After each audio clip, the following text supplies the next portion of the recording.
Welcome back to the channel and welcome back to another quick pick prediction video. In this video, I'll be predicting the welterweight bout between Jake Matthews versus Carlston Harris. And how do I feel about this one right here is I'll go low confidence Jake Matthews to beat Carlston Harris.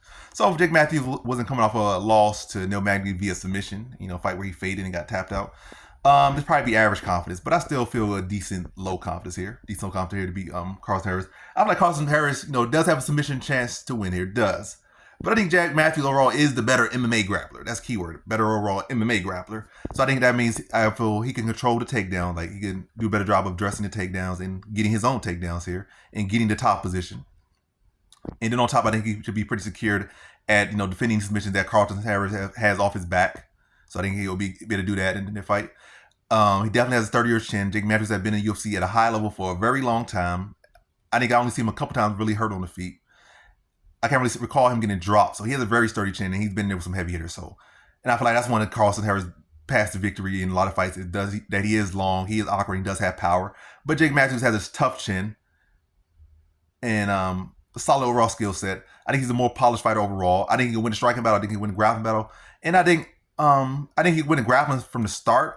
I feel like striking he might just settle into a little bit, but I think he'll definitely be better over the stretch.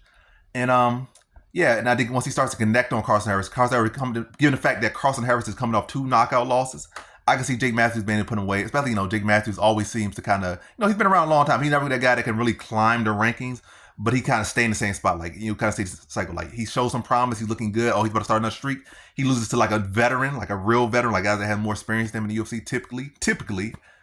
Like Neil Magny has more experience, but they both have been around the UFC a long time. And then, yeah, and he kind of gets a guy like around Carlston Harris level. Decent talent, but definitely don't have the longevity that Jake Matthews has had.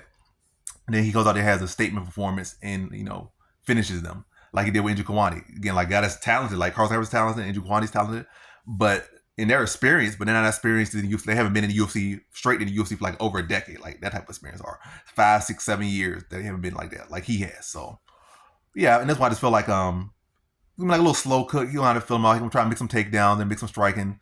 And then we start finding little openings. Carlston Harris can be very open. He kind of got a lot of power. He's awkward, but he does have big openings.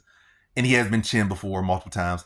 And I can see his fight starts to settle in. Jake Matthews finds those openings, catches him on the feet, then maybe drags him around and finishes him off on the ground with some ground and pound late in the second round. So in this one, I got Jake Matthews via second round TKO.